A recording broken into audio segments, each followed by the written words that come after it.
Hi guys, welcome to this new section on my channel, relationship mistakes in ... Basically what I do here is I take a film or a movie or a show, and I talk about the relationship mistakes that I've seen in that, And so I've already done 2 videos on this topic. So if you like this video, please check out my other 2 videos where I talk about the relationship mistakes in the show Emily in Paris and the relationship mistakes in the show Friends. So today in this video, what I'm going to talk about are the relationship mistakes that I've seen in the movie Twilight. So a bit of a disclaimer here, I'm not really a fan of Twilight. I wasn't really a fan of Emily in Paris either, and I did a video on that show. But I was a huge fan of Friends, and I did a video talking about the relationship mistakes in Friends. So whether I like the movie or show or not, it doesn't make me biased in the sense that I can still see if there have been good relationships or if I see a lot of relationship mistakes. But in the case of Twilight, unfortunately, I do see a lot of relationship mistakes. So let's get into it. So basically the whole premise of Twilight is, one that I think is very typical in a lot of young adult novels and movies and stuff, which is there's like a girl who's supposed to be plain, or at least not the kind of beautiful that, draws everybody's head, And, what I didn't like about her character was that she didn't have anything that really set her apart from everybody else. Like, there was nothing in her personality that they showed in the movie that made her stand out. She wasn't extroverted, she was kind of shy, but she didn't have any qualities that were special, like being super intelligent or anything that made her stand out.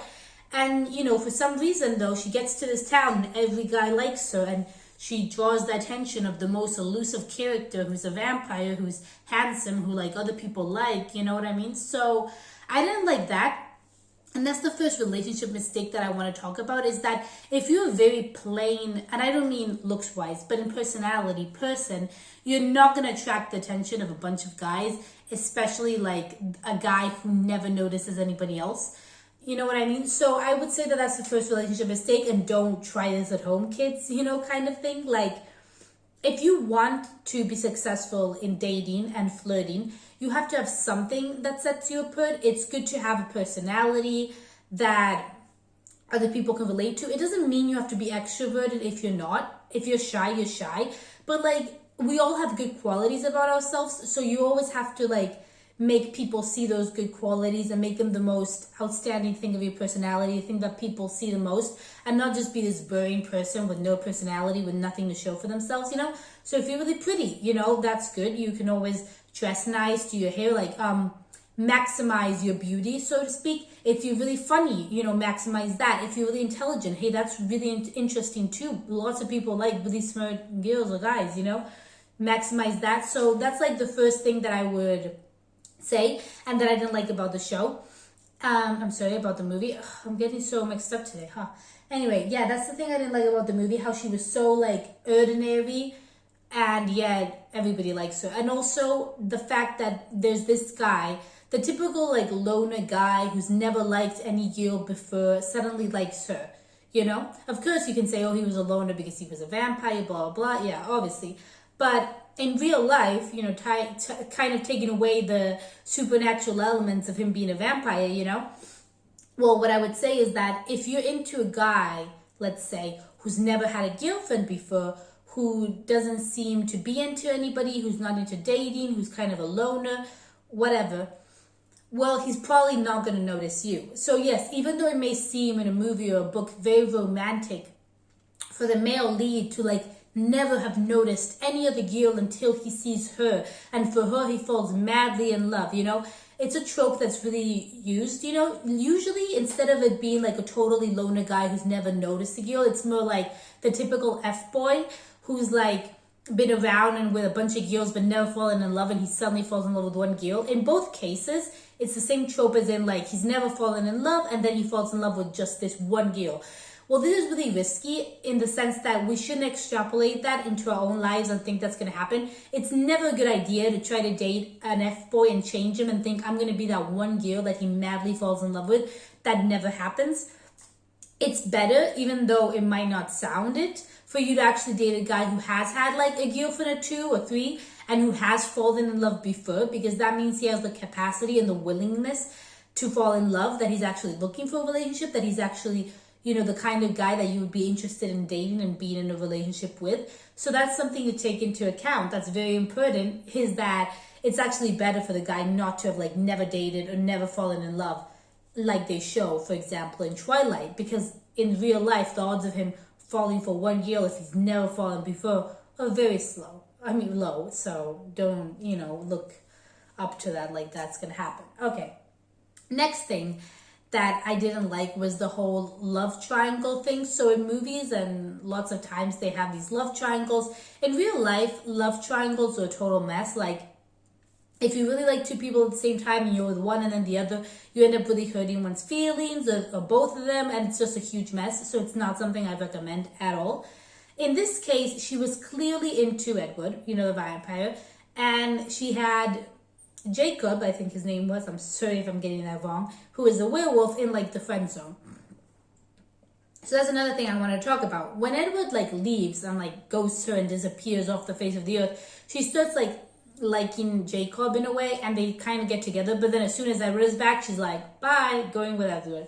So that's another thing I want to talk about, was that, he was kind of in the friend zone and she waited, and when she was at her most vulnerable, she like kind of took advantage of him. So in real life, obviously they end up still being friends or whatever, but in real life, if you do that with somebody, if somebody's in the friend zone and you wait, and when you're bored or lonely or just gotten broken up with, you take him out of the friend zone, but knowing that if the other guy came back, you would jump right back into his arms, that's really cruel to do. And they just show it in the movie in this blasé thing, like, oh, it's a love triangle, it's spicy. It's not really, in the sense that she doesn't have equal feelings for both. She basically takes advantage of Jacob when Edward is not around, and she acts like she's into him, and then as soon as the other guy's back, she's like, bye, later, bye-bye. So that's also a thing I don't recommend. If somebody's in the friend zone and you want to take him out of it, so to speak, if you realize you really do like him, make sure that it's because you really do like him. That doesn't mean the relationship won't eventually end. There could be problems, but at least be sincere in your feelings in the moment of, I really like him. If you're just taking him out of the friend zone to toy with him, to play with him because you have nothing better to do, it's better to like keep him in the friend zone. So if you're going to do that, just make sure that you really like the guy before you do it. Don't do it just to like entertain yourself in the moment. And that's another thing I wanted to talk about. When Edward goes away, yes, he has his reasons, he's a vampire and, it's dangerous, or he doesn't want to turn her, or whatever the case may be. He leaves her for a long period of time. Okay, so in the book and the movie, it's supposed to make sense, and when he comes back, she's mad, but she ends up forgiving him, and they're back together, and they fall in love again, blah, blah, blah. But in real life, that's not something you should do. If a guy ghosts you and disappears for months or even a year, you shouldn't, the second he's back, just because he gives you an explanation, get back together with him. So that's another thing, obviously, that's a relationship mistake, in the sense that in real life, because I always adapt this to what the scenario would be in real life, you would never and should never get back together with a guy that has ghosted you, basically, for so many months. So if a guy really disappears out of your life, giving you no explanation at the moment, or even if he does, if you want to be with him and he just leaves, and then when he comes back, he expects you to get back together with him, no, you should never do that. It's not romantic. It doesn't mean he found out he loved you. Even if you still have feelings or whatever, how do you know he's not going to do that again? In the movie, he doesn't. But in real life, a guy who ghosts you and then comes back is very likely to ghost again and come back and to repeat this pattern. So you should never forgive or take back a guy who does something like that. So basically that's it. Those are the tips I have on the relationship mistakes in Twilight and what you shouldn't replicate in real life. The last thing I wanted to talk about was just the creepy fact of how Jacob, in the end, because he's a werewolf, he imprints on Bella's daughter when she's a baby. What's in the book and the movie, I read the books too, sadly. They explain as like werewolves always imprint on a person, and that's when they fall in love and they can't help it. So even though Jacob had been in love with Bella, it's like it wasn't the same type of love as when he imprints, which is like one love for always. I never understood, like, if you imprint on somebody, is that person first to love you back too? Like, what if that person doesn't love you back? That could happen. So yeah, that's another little nugget of information. If you like fall madly in love with a person, you're like, he's the one, doesn't mean he's going to necessarily fall in love with you back. That person still has free will and can reject you. So don't think if you imprint on somebody, they will necessarily love you back. And obviously the last thing is like, please don't fall in love with babies or small children. Like, that was very creepy to me. Like, I know we're supposed to think he's going to wait till the person grows up, but it's like he's already like in love and has imprinted on a baby. So I thought that was very creepy. And yeah, that's a relationship mistake in my book. So that's it, guys. I hope you enjoyed the video. As I've said, if you like this video and have watched Friends or watched Emily in Paris, I want to see what relationship mistakes were in those shows.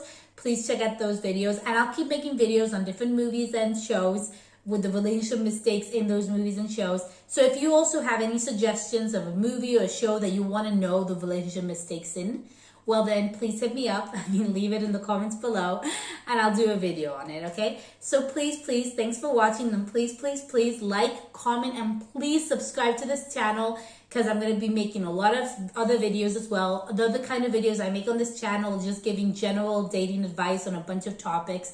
I've already done videos on friends with benefits, how to get out of the friend zone, you know, what it actually means to be on a break, situationships, and so many more that are to come. So please comment, like, and subscribe, and I'll see you next time. Bye, guys.